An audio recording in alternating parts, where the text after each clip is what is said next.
Captain Jake Morrison stood on the bridge of the USS Horizon, watching the stars drift past the main viewing screen. His crew of 200 humans had been exploring this sector of space for 6 months now without finding anything more exciting than dead rocks and gas clouds. Jake rubbed his tired eyes and wondered if this mission would end up being another waste of time and resources. The communication officer, Amy Foster, suddenly looked up from her station with wide eyes. Her fingers moved quickly over the control panel as strange sounds filled the bridge. The sounds were not like anything they had heard before. They seemed to pulse and flow like music, but carried an urgent tone that made everyone stop what they were doing. "Captain, we are getting a distress signal," Amy said with excitement in her voice. "But sir, the signal is not coming from any human ship. The patterns are completely unknown to our systems." Jake felt his heart beat faster. After years of searching the galaxy for signs of intelligent life, humanity had finally found something. He walked over to Amy's station and listened to the strange musical sounds coming from the speakers. The signal had a beauty to it that touched something deep inside him. "Where is it coming from?" Jake asked. Amy checked her instruments twice before answering. "The edge of known space, sir, about 3 hours away at maximum speed. The signal is getting weaker, which means whatever is sending it might not have much time left." Jake thought about the situation carefully. First contact with an alien species was something humanity had planned for but never experienced. The protocols were clear, but Jake knew that real life was always more complicated than training exercises. Still, he could not ignore a distress call from any intelligent being. "Set course for the signal source," Jake ordered. "Maximum speed, and keep monitoring that transmission. I want to know if anything changes." The USS Horizon turned toward the edge of known space and engaged its fastest engines. Jake called his senior officers to the bridge and explained the situation. Lisa Carter, the ship's scientist, looked excited about the possibility of meeting aliens. Lieutenant Ben Rodriguez, the chief engineer, wanted to make sure their ship was ready for anything.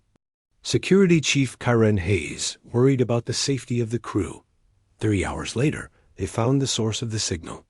Jake stared at the main screen in amazement. Floating in space was a ship unlike anything humans had ever built. The vessel looked like it had been grown rather than constructed. Its surface was smooth and curved like the inside of a shell. Strange lights pulsed along its hull in patterns that matched the distress signal they had been following. "My God," whispered Dr. Carter, "it's beautiful." The alien ship was massive, at least twice the size of the USS Horizon. Parts of its hull showed damage from some kind of attack. Pieces of debris floated around it, and several sections looked like they were barely holding together. Whatever had happened to this vessel had been violent and recent. "Scan for life signs," Jake ordered. Amy worked at her station for several minutes before reporting back. "I am detecting multiple life forms, Captain, but the readings are strange. The biological patterns don't match anything in our database. I count at least 50 beings still alive aboard that ship." Jake made his decision quickly. "Prepare a rescue shuttle. I'll lead a team over there to help however we can. Dr. Carter and Lieutenant Rodriguez, you're with me. Security Chief Hayes, select 4 of your best people to come along." Hayes shook her head. "Sir, with respect, you should not be the one going over there. We have no idea what we might find, or if these aliens are friendly." "That's exactly why I need to go," Jake replied. "If this is humanity's first contact with another species, then I want to make sure we do it right. Besides, someone is in trouble over there, and we're not going to abandon them." The shuttle bay was busy with activity as the rescue team prepared their equipment. Jake put on his spacesuit and checked his emergency supplies. He carried medical equipment, translation devices, and emergency food rations, but no weapons. He wanted to show these aliens that humans came in peace. The shuttle flew. across the empty space between the two ships in just a few minutes. Up close, the alien vessel looked even more impressive. Its surface seemed to shimmer and change color as they approached. Jake could see that it was definitely alive in some way, though he could not understand how a living thing could survive. In the vacuum of space, they found an opening in the ship's hull that looked like it might be a docking bay. The shuttle settled down gently inside, and Jake was surprised to find that there was breathable atmosphere. The air tasted strange, but his suit's sensors showed it was safe for humans. The rescue team moved through corridors that curved and twisted. Like the inside of a large seashell, the walls glowed with soft light that seemed to come from the material itself. Everything about this place felt organic and alive. Jake had the strange feeling that the ship was watching them as they moved. Through its passages, they followed the life sign readings deeper into the vessel. The distress signal was getting stronger, which meant they were moving in the right direction. Jake's heart pounded with excitement and nervousness. He was about to become the first human to meet an alien face to face. The corridor opened into a large chamber filled with beings that took Jake's breath away. They were tall and elegant with skin that looked like polished crystal. Their eyes were large and seemed to glow with inner light. Despite their alien appearance, there was something beautiful and peaceful about them. At the center of the chamber lay a figure that was clearly their leader. She was larger than the others and wore what looked like a crown made of living light. Her crystal skin was cracked and dim, showing that she was badly injured. When she saw Jake, her glowing eyes widened with an expression he could not identify. Jake knelt beside her and activated his medical scanner. "We're here to help," he said, hoping that somehow she would understand. The alien queen reached up with a trembling hand and touched Jake's face. The moment her skin made contact with his, he felt a shock run through his entire body. Images flashed through his mind that he did not understand. For just a moment he felt connected to something vast and ancient and beautiful. The queen's lips moved as if she was trying to speak, but no sound came out. Her eyes stared into his with an intensity that made him feel like she was looking directly into his soul. Then her hand fell away, and she lost consciousness. Jake looked around at the other aliens, who were watching him with expressions of surprise and something that might have been hope. He did not know what had just happened, but he knew that this moment would change everything for both humans and these mysterious beings. The real adventure was just beginning. Lisa Carter had never worked so hard in her entire life. For 3 weeks now, she had been trying to understand the Zephyrian language and culture. The aliens had told the humans their species name through simple hand signals and basic pictures. Now Lisa sat surrounded by glowing tablets covered in symbols that looked more like art than writing. The Zephyrian refugees were living on New Haven colony while their damaged bioship was being repaired in orbit. The colonists were nervous about having aliens so close to their homes, but Captain Jake Morrison had convinced them to help. Lisa spent her days in the colony's research center, working with a young Zephyrian named Kale, who seemed eager to teach her about his people. Kale was different from the other Zephyrians. His crystal skin was a lighter shade of blue, and he moved with quick, excited gestures that reminded Lisa of an enthusiastic student. He had learned basic English much faster than anyone expected, and could now hold simple conversations with the human researchers.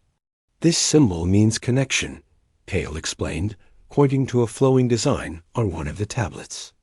"My people believe all living things are connected by invisible threads. Some connections are stronger than others."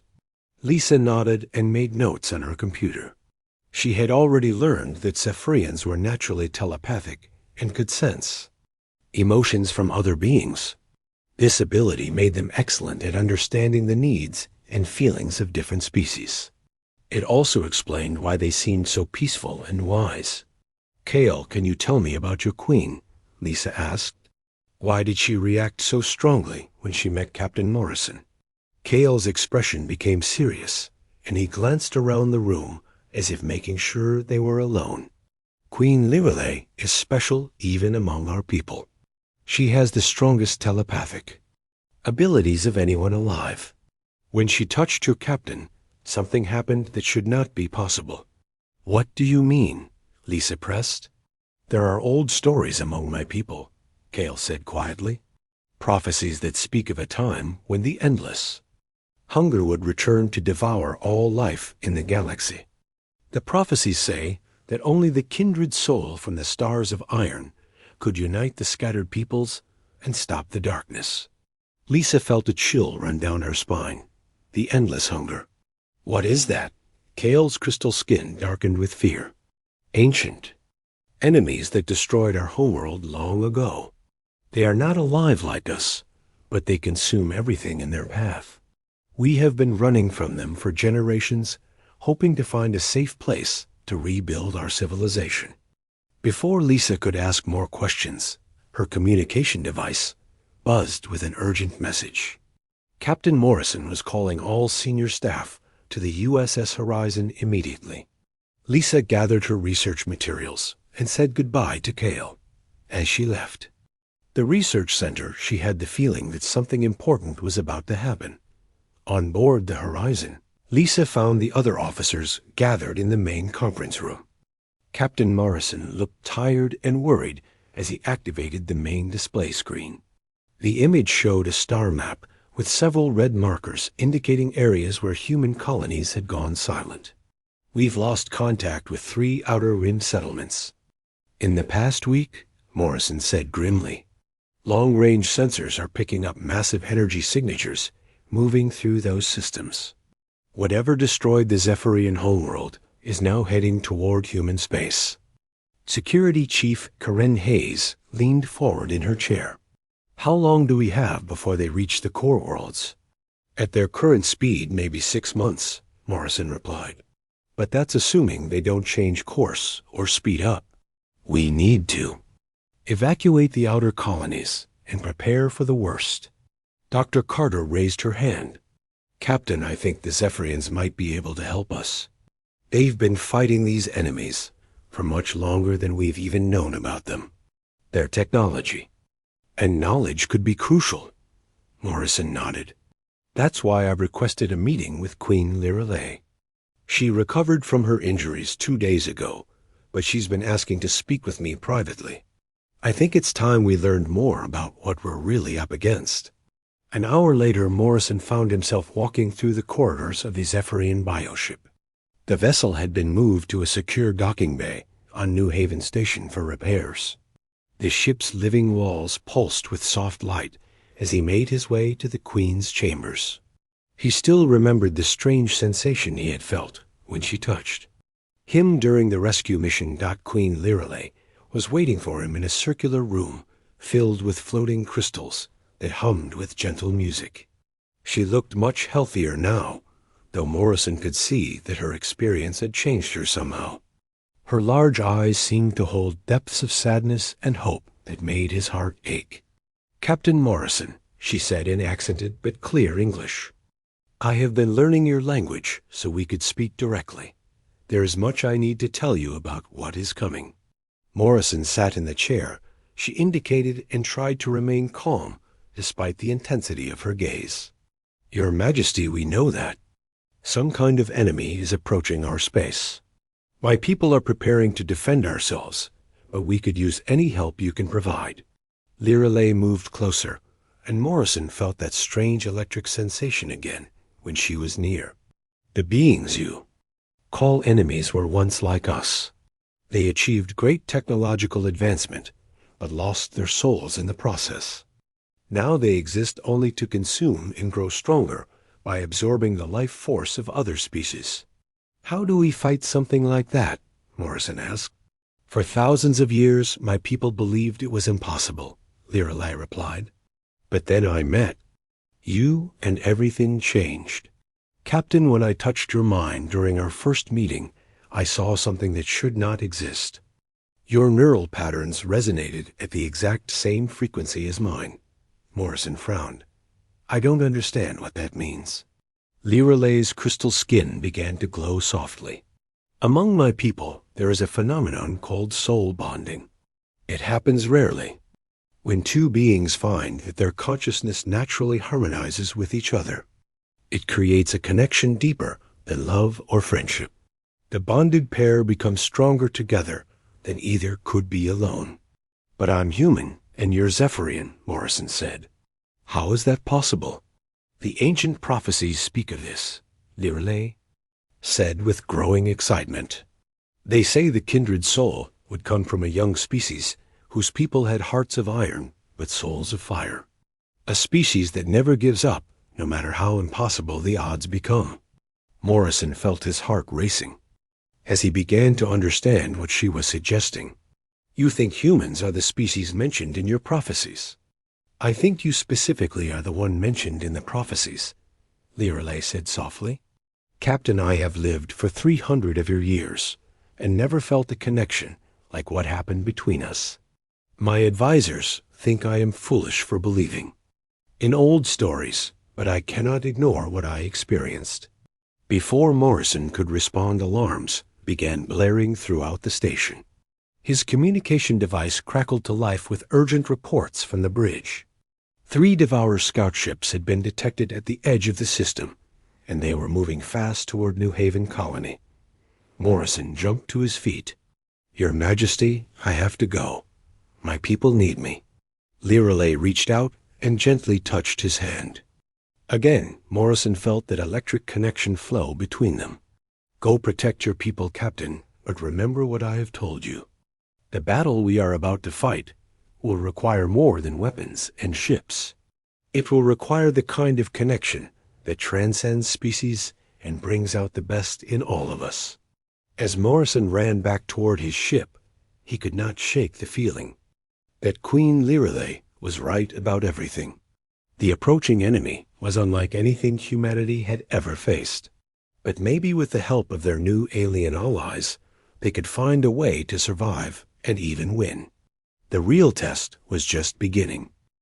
The Devourer ships appeared on the edge of the New Haven system like dark shadows against the stars. Captain Jake Morrison watched from the bridge of the USS Horizon as the enemy vessels moved with mechanical precision toward the colony. These were not the massive warships that intelligence reports had described, but smaller scout craft designed for quick strikes and information gathering. Admiral Karen Hayes had arrived 3 days earlier with a fleet of 12 human warships. The combined human and Zephyrian forces now included 20 vessels of various sizes and capabilities. Morrison had never seen anything like the Zephyrian bioships in action. They moved through space like living creatures following the telepathic commands of their crews. All ships report ready for battle, announced Communications Officer Amy Foster. The Zephyrians are requesting permission to establish a telepathic battle link with our fleet commanders. Morrison nodded. Tell Queen Liralay we accept her offer. We're going to need every advantage we can get. The sensation of joining the Zephyrian battle network was unlike anything Morrison had ever experienced. Suddenly, he could sense the thoughts and emotions of every ship captain in the combined fleet. The feeling was overwhelming at first, but Queen Liralay's presence in his mind helped him focus and adapt to the new awareness dot through the telepathic link. Morrison could feel the fear and determination of his human officers, mixed with the ancient wisdom and sadness of the Zephyrian commanders. The aliens had been fighting this enemy for generations, and their experience showed in every tactical decision they made. The first engagement began when the Uln Devourer scouts launched a barrage of energy weapons at the human colony. The beams moved faster than anything in the human arsenal and seemed to drain power from whatever they hit. 3 human destroyers lost their shields within seconds and were forced to retreat behind the larger ships. Their weapons absorb energy instead of just destroying it, reported Chief Engineer Ben Rodriguez. Every hit makes them stronger while making us weaker. Morrison felt Queen Liralay's thoughts flow through the telepathic network. Her people had learned long ago The conventional energy weapons were useless against the Devourers. The enemy. Ships could absorb and redirect almost any form of attack. But the Zephyrians had discovered weaknesses that could be exploited with the right tactics. All ships follow the Zephyrian formations, Morrison ordered. Use kinetic weapons and physical ramming attacks. Avoid energy weapons unless absolutely necessary. The battle turned into a deadly dance of ships weaving around each other in complex patterns. The Zephyrian bioships could change their shape and density, making them nearly impossible for the Devourers to lock onto.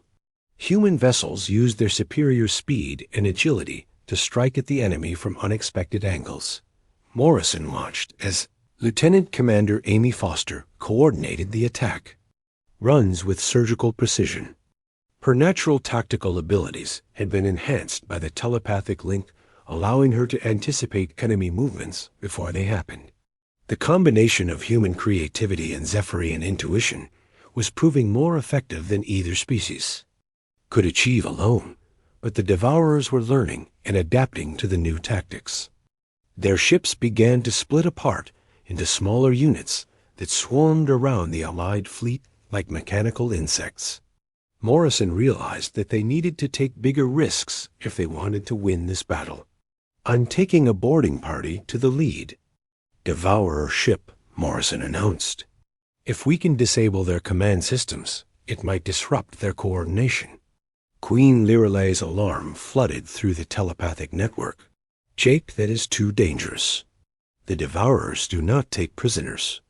If they capture you, they will absorb your consciousness into their collective." Morrison felt warmth at hearing her use his first name. The telepathic connection had made their relationship more intimate than any human friendship he had ever experienced. But he also knew that desperate times required desperate actions. "Your Majesty, my species has a saying about fortune favoring the bold. Sometimes the only way to win is to do something so crazy that the enemy doesn't see it coming." The boarding shuttle launched from the horizon while the rest of the fleet provided cover fire. Morrison led a team of 6 Marines equipped with explosive charges and electromagnetic pulse weapons. Dr. Lisa Carter had insisted on coming along to study Devourer technology. Up close, despite the obvious dangers, the enemy ship's hull was covered in a substance that seemed to shift and flow like liquid metal. Morrison's team had to use cutting torches to burn through the outer layers and create an entry point. Once inside, they found corridors filled with machinery that hummed with malevolent intelligence. "This place feels wrong," whispered Marine Sergeant Tim Brooks. "It's like the walls are watching us." Morrison could feel Queen Lyralei's presence in his mind, even at this distance. Her thoughts provided comfort and guidance as they moved deeper into the alien vessel. The telepathic link also allowed her to see through his eyes and warn him about dangers ahead. They reached what appeared to be the ship's control center, just as Devourer security systems activated. Mechanical creatures that looked like metal. Spiders dropped from the ceiling and began advancing on the human boarding party. Morrison's team opened fire with their kinetic weapons, but the machines seemed to repair themselves faster than they could be damaged. "Jake, get out of there," came Lyralei's urgent mental voice. "I'm detecting a massive power buildup in that section. They're going to try to absorb your life force directly." Morrison looked around the control room and saw Dr. Carter working frantically at one of the alien computer terminals.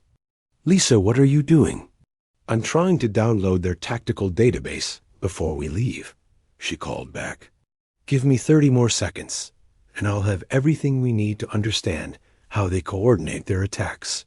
The mechanical spiders were getting closer, and Morrison could feel a strange pulling sensation, as if something was trying to draw the energy out of his body. Through the telepathic link, he sensed Queen Lyralei making a desperate decision that filled him with both gratitude and terror. Suddenly, the Zephyrian Queen's consciousness flowed into his mind with overwhelming force. Her telepathic abilities created a barrier around the boarding party They pushed back against the Devourer absorption field. But Morrison could feel the mental strain she was experiencing as she fought to maintain the protective link across such a great distance. "Got it," shouted Dr. Carter as she finished the download. "Let's get out of here before this whole ship explodes." The boarding party fought their way back to the shuttle, while Queen Lirelei continued to shield them with her telepathic abilities. Morrison could feel her strength fading as the effort of maintaining the long-distance connection took its toll. By the time they reached safety, she had collapsed from mental exhaustion. Back on the horizon, Morrison rushed to the medical bay, where Queen Lirelei had been brought for treatment. Her crystal skin was dim and cracked, showing the price she had paid for saving his life. Dr. Carter's stolen data had revealed crucial information about Devourer tactics, but Morrison found himself caring more about the alien queen's condition than any military intelligence. "Will she be all right?" he asked the medical team. "Her telepathic abilities are severely strained," replied Dr. Rodriguez, who had been studying Zephyrian biology. "She needs rest and time to recover." "But Captain, there's something else you should know. The telepathic link she formed with you during the rescue mission appears to be permanent. Her neural patterns have synchronized with yours in a way we've never seen before." Morrison sat beside Lirelei's bed and gently took her hand. Even unconscious, she seemed to respond to his presence as her skin began to glow with a faint inner light. Through their connection, he could feel her dreams filled with images of hope and possibility that transcended the current war. The battle for New Haven had been won, but Morrison knew it was just the beginning. The real Devourer fleet was still coming, and humanity would need every advantage they could find. But as he watched Queen Lirelei sleep, he realized that the strongest weapon they possessed might not be technology or tactics, but the connections they formed with each other across the vast emptiness of space. Chief Engineer Ben Rodriguez had been working for 18 hours straight in the deepest laboratories of New Haven Station. Around him, Zephyrian scientists moved with graceful precision as they helped him understand technology that seemed to blend science and art into something entirely new. The data Dr. Carter had stolen from the Devourer scout ship had revealed secrets that changed everything they thought they knew about their enemy. "The Devourers are not just machines," explained Zephyrian scientist Vex as she manipulated a holographic display showing complex neural patterns. "They were once a living species like us, but they chose to abandon their biological forms in pursuit of technological perfection. The process left them powerful but empty."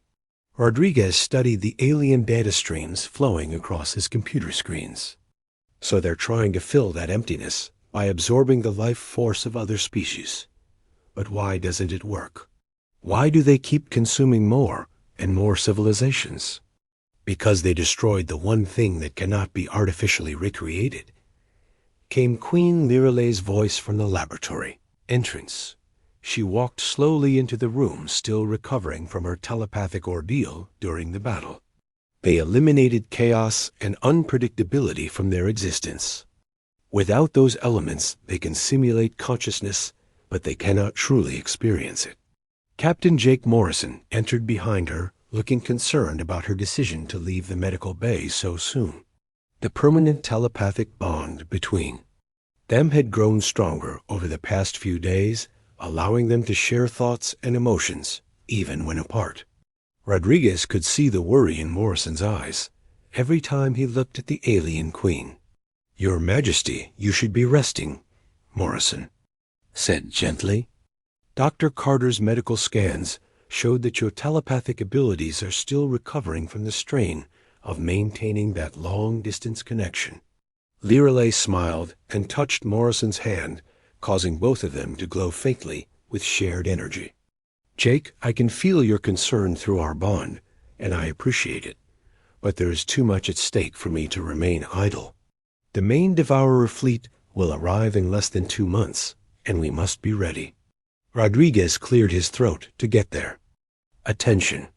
Actually, I think we might have found something that could help. The Devourer neural patterns show a specific vulnerability to what the Zephyrians call soul frequency.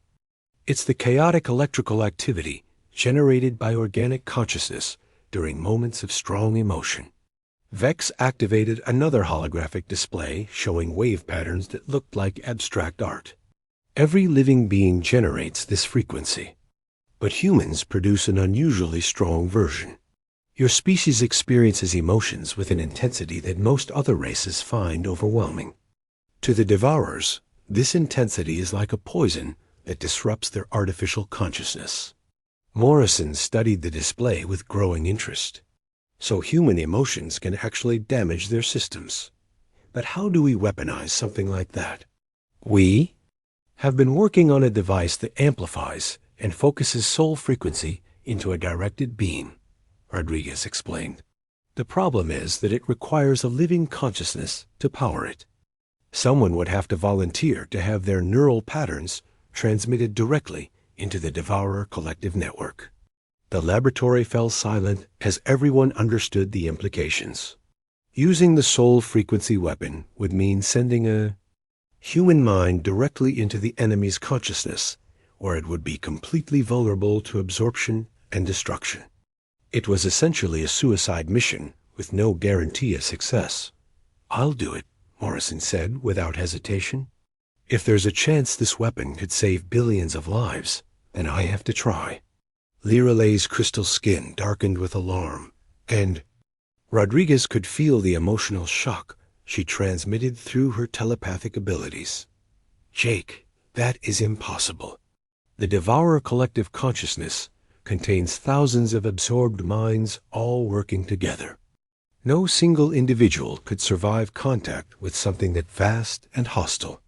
"Maybe not alone," Morrison replied, looking directly into her glowing eyes. "But our telepathic bond has made us stronger together than either of us could be separately. If you're willing to share the risk, I think we might have a chance." Before Liralay could respond, alarms began sounding throughout the station. Communications Officer Amy Foster's voice echoed from the intercom system, announcing that long-range sensors had detected the main Devourer fleet entering the outer system. The enemy had arrived 3 weeks ahead of schedule. Admiral Corrine Hayes called an emergency meeting of all fleet commanders in the main conference room. Representatives from 12 human colonies and 6 Zephyrian refugee ships gathered around the holographic display showing the approaching enemy force. The Devourer fleet consisted of over 200 massive vessels, each one capable of consuming an entire planet. "We have 48 hours before they reach the inner system," Hayes announced grimly. "Our combined fleet has 37 ships total. The odds are not in our favor." Thea Lisa Carter stood up from her seat at the research table. "Admiral, we have a potential weapon that could even those odds. But it requires volunteers willing to risk their lives in a way that goes beyond normal combat duty." Hayes listened carefully as Carter explained the soul frequency weapon and its requirements. The room grew quiet as the military commanders absorbed the implications of what was being proposed. They were being asked to approve a plan that would send human consciousness directly into the mind of their enemy. "The weapon is untested," Hayes said finally. "We have no way to know if it will actually work or if we'll just be throwing away lives for nothing." Morrison stepped forward. "Admiral, every weapon is untested until the first time it's used in battle. This may be our only chance to find a weakness the Devourers haven't encountered before. My species has always succeeded by doing things other races considered impossible." Queen Liralay moved beside Morrison and took his hand. The gesture sent ripples of light through both their bodies as their shared consciousness harmonized. "Admiral Hayes, the ancient prophecies of my people speak of this moment. The kindred soul from the stars of iron would face the endless hunger. Not with weapons of war, but with the power of connection itself." Hayes looked around the room at the assembled commanders. She could see fear in their eyes, but also determination and hope. Humanity had always been a species that thrived on taking calculated risks when backed into a corner. "Very well," Hayes said. "Approve the soul frequency weapon for immediate deployment. Captain Morrison and Queen Lirelei will serve as the primary consciousness interface. All other ships will provide support and protection during the transmission process." The next day, Rodriguez and his team worked frantically to prepare the weapon for its first and possibly only use. The device looked deceptively simple, consisting of crystalline components provided by the Zephyrians integrated with human computer systems.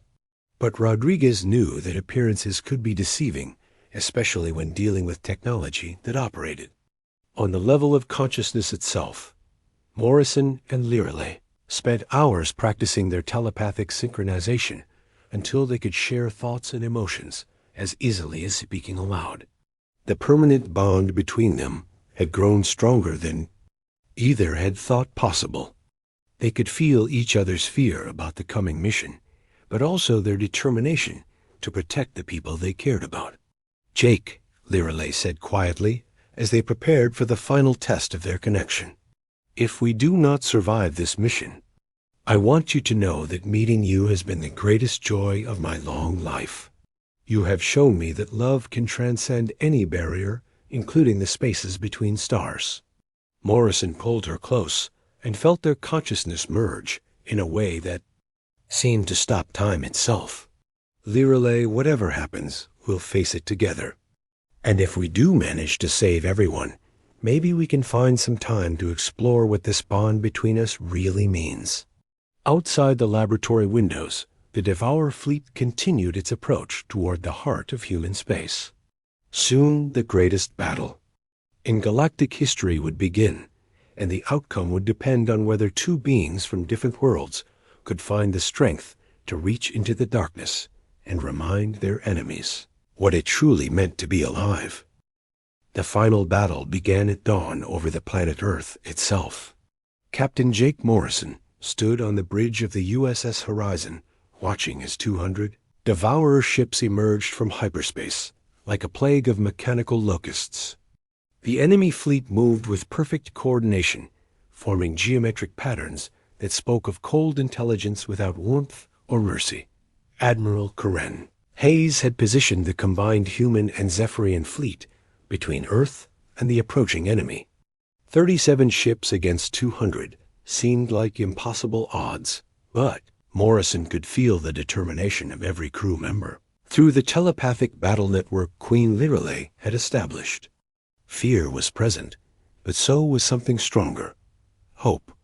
"All ships report ready for engagement," announced Communications Officer Amy Foster. "The soul frequency weapon is fully charged and standing by for your command, Captain." Morrison looked at Queen Lirelei, who stood beside him at the command station. Her crystal skin glowed with inner light as she maintained telepathic contact with every allied ship in the fleet. The permanent bond between them had grown so strong that he could feel her heartbeat as clearly as his own. "Are you ready for this?" he asked her quietly. "As ready as anyone can be for something that has never been attempted before," she replied with a smile that held both courage and sadness. "Jake, whatever we find inside the Devourer collective consciousness, I want you to remember that you are not alone. My thoughts and my strength are with you always."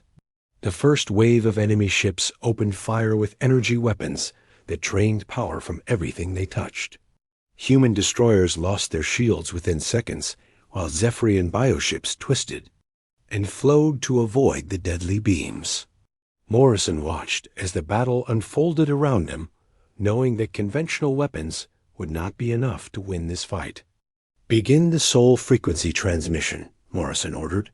"All ships provide cover for the horizon while we establish contact with the Devourer Prime." Chief Engineer Ben Rodriguez activated the crystalline device that would send human consciousness directly into the enemy network. Morrison felt a strange pulling sensation, as if his mind was being drawn out of his body and into something vast and dark. Queen Lirelei's presence flowed with him, providing anchor. and comfort as they entered the digital realm of their enemies. Devourer collective consciousness was unlike anything Morrison had ever experienced. Thousands of absorbed minds swirled around them like ghosts trapped in a mechanical hell. He could feel the remnants of entire civilizations that had been consumed and incorporated into the enemy network. The pain and loss was overwhelming, but through it all he could sense something else. Deep within the collective lay the original consciousness that had started this nightmare eons ago. The Devourer Prime was ancient and powerful, but Morrison realized it was also profoundly lonely. In seeking technological perfection, it had cut itself off from every meaningful connection. "Can you feel it?" Lirelei whispered through their telepathic bond. "The Prime is not evil by choice. It simply forgot what it means to be alive." Morrison reached out with his consciousness, trying to make contact with the entity that controlled the enemy fleet. The moment their minds touched, he was flooded with memories of a species that had once been beautiful and creative. The Devourers had been artists and philosophers before they chose to abandon their biological forms in pursuit of immortality. The Devourer Prime recoiled from Morrison's touch, as if burned by the chaotic emotions of organic life.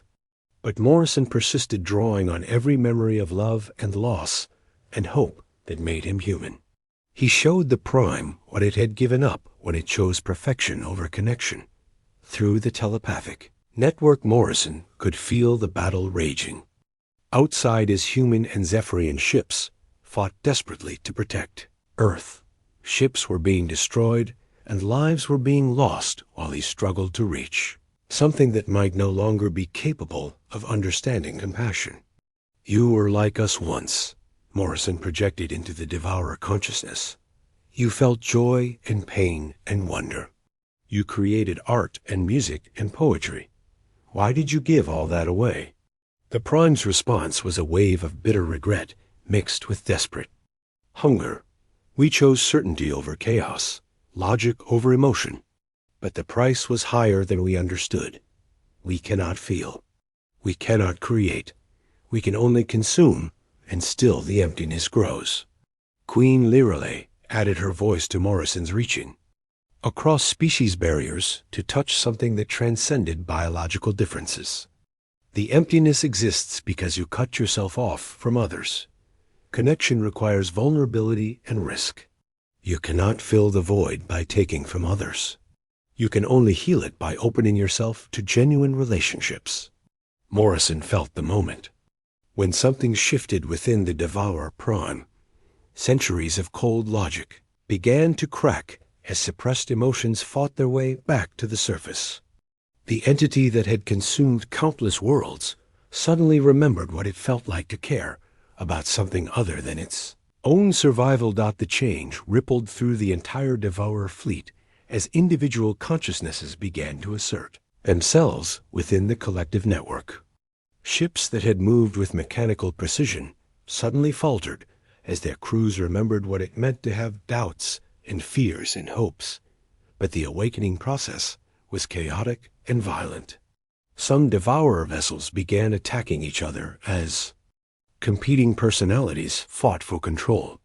Others simply stopped functioning as their crew consciousness overloaded with suppressed emotions. Morrison realized that freeing the absorbed minds might destroy the enemy fleet, but it could also kill millions of beings who were victims rather than villains. "We have to stabilize the awakening process," Morrison told Lirelei urgently.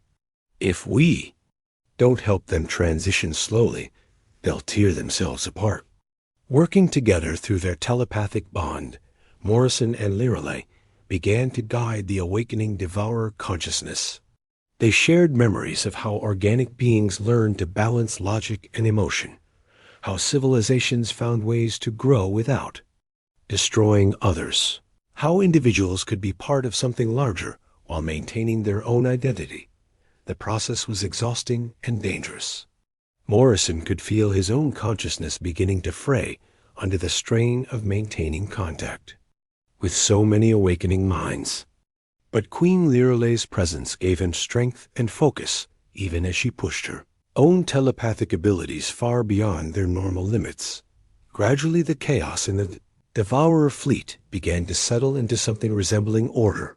Individual ships started broadcasting surrender signals as their crews remembered concepts like mercy and negotiation.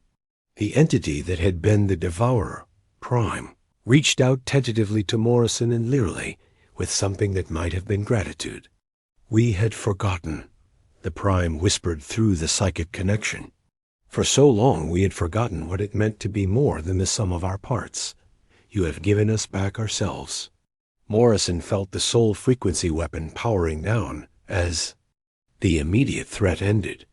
Around him, the bridge of the USS Horizon seemed strangely quiet after the intensity of psychic combat. He realized that Queen Lirelei had collapsed from the strain of maintaining the telepathic network for so long. He caught her as she fell and held her close while Dr. Lisa Carter and the medical team rushed to help. Lirelei's crystal skin was dim and cracked, but her eyes still glowed with inner light as she looked up at him. "Did we succeed?" she whispered weakly. Morrison looked at the main viewing screen where former Devourer ships were now requesting permission to dock with human Anishi Zephyrian vessels. The greatest threat in galactic history had been transformed into an opportunity for unprecedented cooperation and understanding. "Yes," he said softly. "We succeeded beyond anything I could have imagined." As Queen Lirelei's strength slowly returned, Morrison helped her stand, and together they watched the aftermath of the battle. The telepathic bond between them had grown even stronger during their shared experience in the Devourer collective consciousness.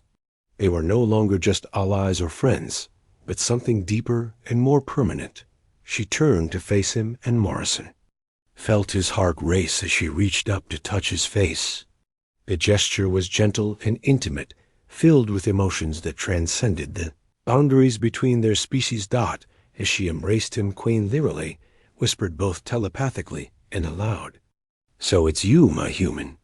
The prophecy spoke of a warrior who would save us all, but it never mentioned that, in saving us, you would become the other half of my soul.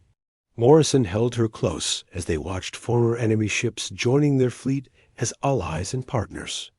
The galaxy would never be the same, but perhaps that was exactly what it needed. Sometimes the greatest victories came not from destroying your enemies, but from helping them remember what it meant to be alive. 6 months later, the first interspecies colony was established on a world that had once been marked for destruction by the Devourers.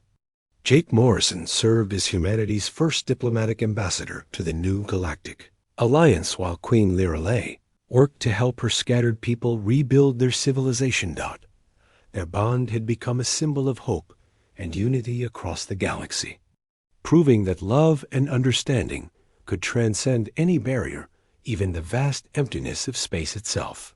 The universe was full of wonders waiting to be discovered, and they would explore them together as partners in the greatest adventure of all.